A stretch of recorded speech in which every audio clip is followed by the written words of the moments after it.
Aujourd'hui, nous allons continuer notre lecture du Śrīmad Bhagavatam. Nous en étions au verset 13 du deuxième chapitre, du deuxième chant. 11 12 Non, 12 on l'a fait hier, non Je sais pas. C'est 12 ou 13 13 Ok. Donc avant de parler, je demande les bénédictions de mon maître spirituel, de Srila Prabhupada, de toute la filiation spirituelle et de tous les dévots assemblés. Om Namo Bhagavate Vasudevaya.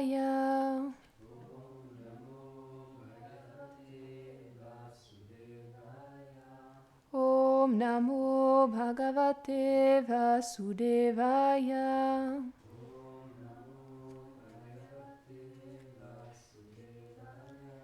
Om Namo Bhagavate Vasudevaya.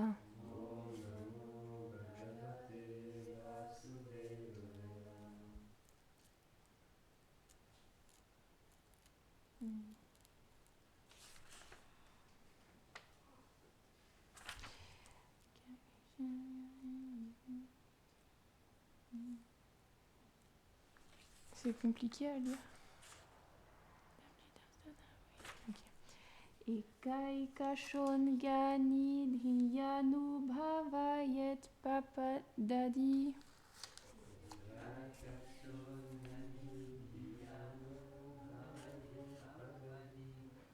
Yavadhasitam gadabrita.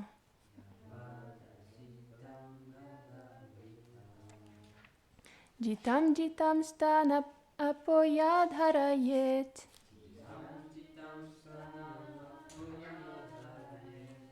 Param param shudyati dhiryata yata.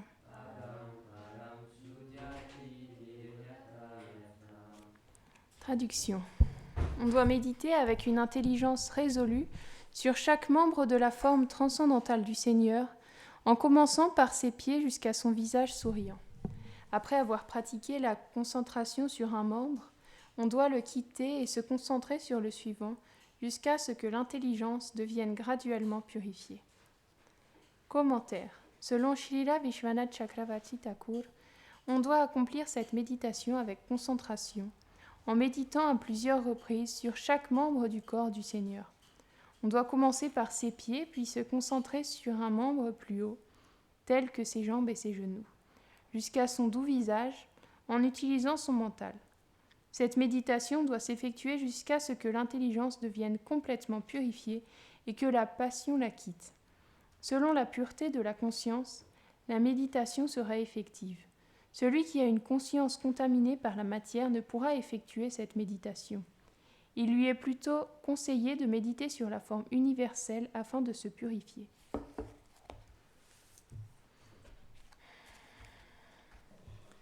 Om Agyanatimirandasya Gyananjana Sharakaya Shakshurun Militam Yena Taismei Shri Gurave Namaha. Jai Shri Krishna Chaitanya Prabhu Nityananda Shri Advaita Gadadhara Shri Vasadi Gaura Bhaktavrinda. Hare Krishna Krishna Krishna Hare Hare, Hare Rama Rama Rama Hare Hare. Vrindaye Tulasi Deviaye Priyaye Keshavasya Cha Krishna Bhakti Pradedevi Satyavatye Namo Namaha. Vanchakalpatarubhyascha Kripa Sindhubhya eva cha Patitanam Pavanebhyo Vaishnavebhyo Namo Namaha. Namam Vishnu Padaya Krishna Preshtaya Bhutare Shrimate Bhaktivedanta Swaminiti Namine. Namaste Saraswate Deve Gauravani Pracharine Nirvishesha Shunyavadi Paschatya Deshatarine.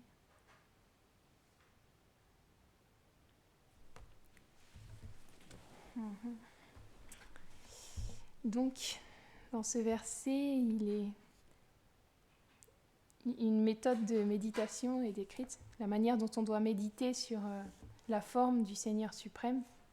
Donc là, ils disent en commençant par ses pieds, puis sur chaque membre, puisque chaque partie du corps de Krishna est infiniment captivante et on pourrait méditer un nombre d'années infini dessus si on les voyait. C'est expliqué que même on peut voir par exemple quand les 4 Kumaras ils ont vu le Seigneur suprême approcher alors qu'ils étaient plutôt absorbés dans une connaissance du Brahman plutôt. Ils ont été tellement captivés par la forme de Narayan à ce moment-là, quand il est arrivé, que ça les a complètement bouleversés. Ils ne pouvaient même plus prononcer un seul mot. Juste l'odeur même des tulassis qu'il y avait sur les pieds du Seigneur suprême, ça les a comme mis à terre, complètement bouleversés. Complètement, ça leur a fait changer complètement leur mentalité. Et ils ont développé un très grand attrait pour la forme personnelle du Seigneur après ce divertissement-là. Donc, ça nous montre à quel point le corps du Seigneur, il est illimité. Parce que dans ce monde-là, on ne connaît que des choses limitées. Nos corps, ils sont faits de matière. Et ils sont... Enfin, nos corps. Les corps dans lesquels on habite temporairement. On est en location dans des corps pour quelques années. Ils sont faits de matière et inertes et ils sont très très limités. On peut voir, ils sont sujets à tellement d'imperfections. On peut pas bien voir, on a des sens complètement imparfaits, on peut pas bien comprendre les choses, on a une intelligence tellement limitée. Et donc c'est pas possible avec cette intelligence limitée de s'imaginer la beauté illimitée du corps de Krishna. Et c'est pour ça que on éveille ce désir de pouvoir voir cette forme illimitée en écoutant ceux qui ont la vision pour la voir. Donc, par exemple, Shukadev Goswami dans le Srimad Bhagavatam, il décrit encore et encore la forme de Krishna. Parce que lui, il a pu voir Krishna. Il a eu cette possibilité et il partage à travers ses descriptions le nectar du fait d'assister au divertissement de Krishna, de le voir devant soi. Et ça afin de purifier l'intelligence et d'attirer le mental vers ça. Parce que le mental, c'est expliqué, il peut être notre meilleur ami comme notre pire ennemi. Et si on le laisse encore aller vers les objets des sens pour prendre satisfaction soi-même, il devient notre pire ennemi et on ne peut pas se battre contre. Il est plus difficile à dompter que le vent. Donc c'est pas possible de dompter le mental, on peut juste subir ses assauts en fait.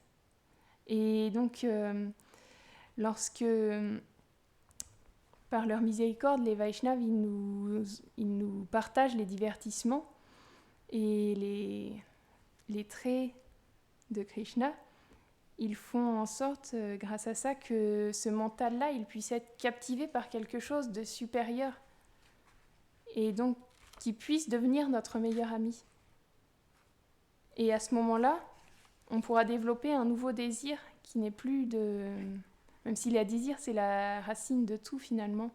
Et c'est lui qui nous permettra de ne plus être attirés par ces objets temporaires qu'il y a tout dans le monde matériel, qui sont faits pour oublier Krishna, et de revenir à ce qu'on est véritablement.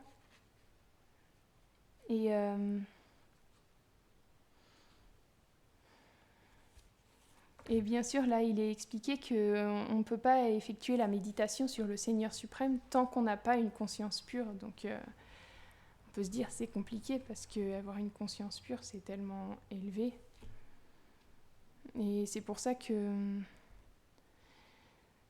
déjà, il y a la miséricorde des Vaishnavas qui nous permet, grâce à leur enseignement, de pouvoir avoir accès à cette méditation à travers leurs paroles Et puis aussi, il y a le Seigneur qui vient sous la forme de la déité, comme on en parlait hier, pour qu'on puisse méditer dessus aussi. C'est une grande miséricorde qu'ils viennent comme ça, à travers la forme de la déité et aussi du Saint-Nom, dans l'âge de Kali particulièrement. Il vient à travers le Saint-Nom et il peut captiver complètement le mental aussi. Parce que le Saint-Nom, c'est expliquer qu'il est non différent de Krishna. Donc, il est illimité en soi, il est plein de nectar. Et pour celui qui sait le chanter véritablement, il veut simplement avoir des milliers d'oreilles, comme on a déjà dit, pour pouvoir entendre encore et encore le nom de Krishna. Et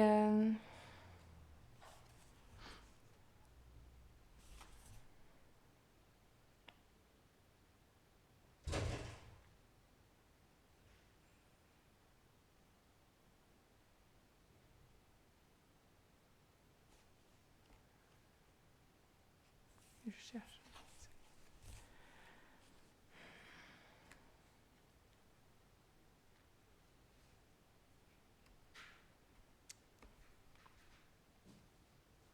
Les grands dévots du Seigneur, les Vaishnavas, ils méditent constamment sur cette forme. Jamais elles ne quittent leur esprit. Et parce qu'une fois qu'on a la vision de Krishna une seule fois, c'est expliqué dans le Srimad Bhagavatam, une fois qu'on a vu Krishna, on ne peut plus rien voir d'autre que Krishna. Et de cette manière, ils ont constamment à l'esprit et dans leur cœur, ils méditent constamment sur la forme de Krishna. Et c'est intéressant parce que les dévots du Seigneur, ils le font avec tellement d'amour parce qu'ils sont captivés par l'amour qu'ils ressentent pour Krishna.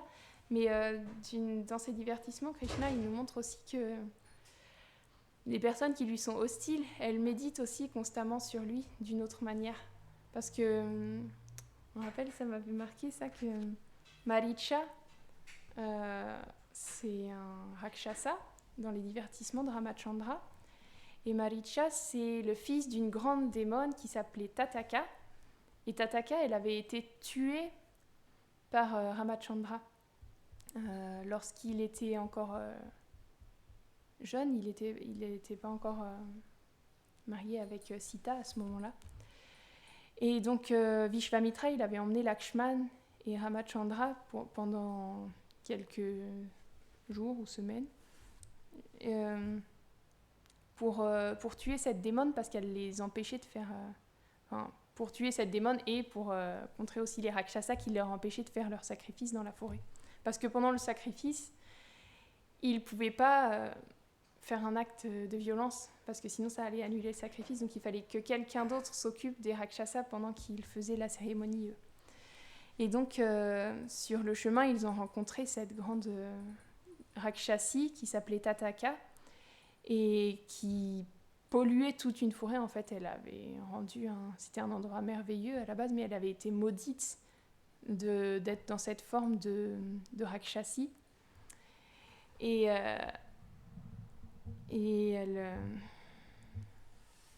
l'endroit était devenu vraiment terrible à cause d'elle. Et donc Ramachandra et Lakshman, ils l'avaient tuée. Donc Ramachandra, il avait eu beaucoup de mal à le faire parce qu'elle était dans une forme féminine. Et puis normalement, un kshatriya, il ne tue pas une femme.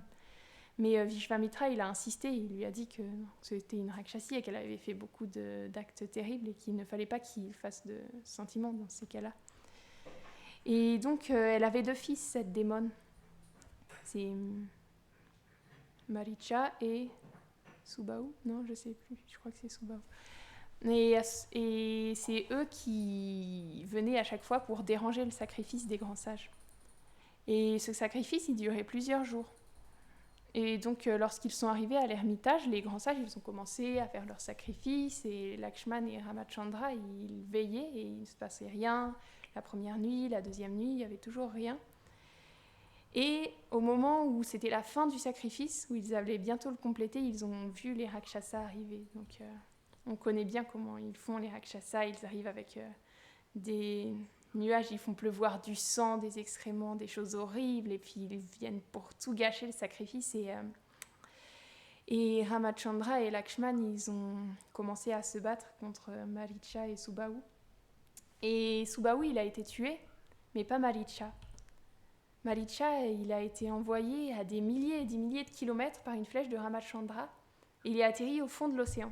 Et pendant un moment, il a été coincé comme ça sous l'océan. Il ne pouvait plus rien faire, il était bloqué. Et il a eu tellement peur de Ramachandra qu'après, il le voyait partout.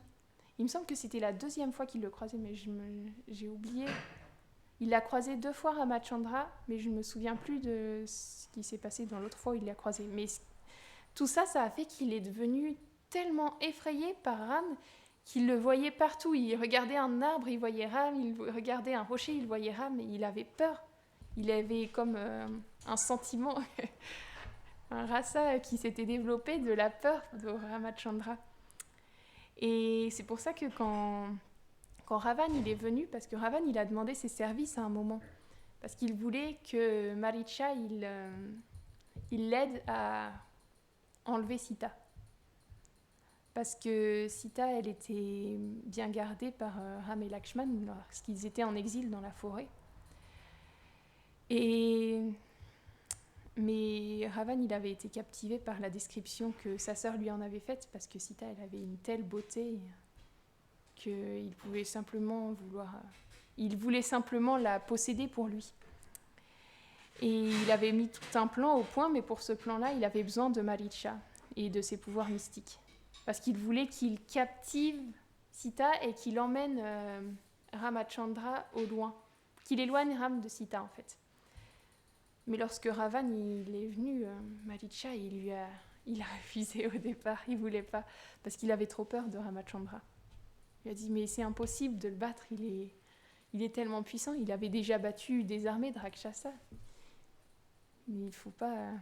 Reste simplement, tu as assez de reines, tu viens déjà comme tu es. Parce qu'il avait déjà plein d'épouses, Ravan. Et des épouses très belles, il y avait des nymphes pour épouses, et elles étaient toutes très éprises de lui, oui. Éprises de lui, elles le servaient vraiment bien, et il n'avait pas besoin de chercher une épouse supplémentaire, mais il était avide, Ravan. Il montrait ce trait d'avidité vraiment très important, et de vouloir s'approprier Sita, qui est l'épouse éternelle de Ramachandra. Et au départ, il est retourné dans son palais, Ravan, mais une fois de plus, il a entendu parler de Sita, et il pouvait pas s'empêcher de la vouloir. Il fallait qu'il la possède. Et donc, il est revenu voir Maricha, et il l'a menacé de le tuer. Et Maricha, il a dit, je préfère être tué par Ramachandra que par toi qui es mon roi. Donc finalement, il a accepté. Et il s'est transformé en une belle biche dorée avec des cornes de joyaux. Et elle était tellement captivante que Sita, elle voulait simplement... elle voulait que Ram, il la cherchait pour elle. Et Ram, il ne pouvait pas refuser parce que Sita, elle avait vécu tellement d'austérité. C'était une princesse qui avait toujours vécu dans un beau palais. Et tout d'un coup, elle s'est retrouvée dans la forêt, à manger des racines et des fruits, à vivre dans une hutte. À la base, elle était censée se vêtir d'écorce, mais après, ils avaient croisé des sages, donc elle avait quand même des vêtements plus confortables. Mais elle était dans une telle austérité que Ram, il voulait simplement la satisfaire. Et lorsqu'elle a demandé à Ram d'aller lui chercher cette biche, et il n'a pas pu refuser, et il est parti à la poursuite de la biche qui en fait était Maricha. Et Ravan, il attendait de l'autre côté pour pouvoir enlever Sita. Et donc à ce moment-là, Maricha, il s'est fait poursuivre de nouveau par Ramachandra, de qui il avait tellement peur. Et finalement, Ramachandra, il voyait que c'était pas une biche ordinaire parce qu'elle aurait pas pu fuir comme ça si ça avait été juste une biche. Et c'est Ramachandra, il savait, mais dans son divertissement-là, il savait qu'il y avait quelque chose d'anormal. Alors finalement, il a tiré une flèche sur cette biche. Et lorsque Maricha a reçu la flèche, il a repris sa forme de Maricha, donc de Rakshasa, et il a pris la voix de Ramachandra et il a crié « Sita, Lakshman, à l'aide !» Et Sita, elle a entendu ça au loin, parce que Lakshman était censé la garder, mais elle a entendu ça et elle a forcé Lakshman. Elle a vu des arguments trop tranchants pour que Lakshman puisse refuser, parce qu'il a insisté pour rester, mais elle lui a dit « Oh, je vois que tu attendais simplement que Ramachandra parte et que tu voulais simplement m'avoir pour toi, et c'est pour ça que tu restes maintenant. » Et lorsqu'il a entendu ça, Lakshman qui était tellement... Il incarne le serviteur parfait, et jamais il a regardé plus haut que les pieds de Sita, il n'a jamais regardé son visage. Et donc quand il a entendu ça, il ne pouvait pas le supporter, il a été obligé d'y aller. Et donc c'est comme ça que Ravan il a pu enlever Sita. Mais on peut voir que dans ce divertissement-là, Maricha, il avait aussi ce trait de voir le Seigneur suprême partout. Mais c'était dans une autre humeur. Parce que, par exemple, quand on voit Parikshit, lui aussi, il cherche Krishna partout parce qu'il l'a vu quand il était dans le ventre de sa mère et que Krishna est venu le sauver du Brahmastra. Mais lui, il le cherchait parce que c'était son Seigneur bien-aimé et il voulait absolument le revoir. Et c'est cette chose-là qu'il faut cultiver, plutôt le fait de vouloir voir Krishna et de le chercher partout où on regarde. Donc, est-ce que quelqu'un a quelque chose à demander ou à ajouter ? Oui. Oui. Oui. Oui, c'est vrai que Grananda, il ajoute qu'avec Kamcha, c'est la même chose. Il avait peur de Krishna et il pensait tout le temps à lui. Il méditait tout le temps sur Krishna parce qu'il avait peur, puisque c'était son Angel of Death. Je ne sais pas comment on le dit, son ange de mort. C'était celui qui était destiné à le tuer. Donc, il méditait constamment sur Krishna aussi, de cette manière-là. Bon, merci. Le Srimad Bhagavatam qui...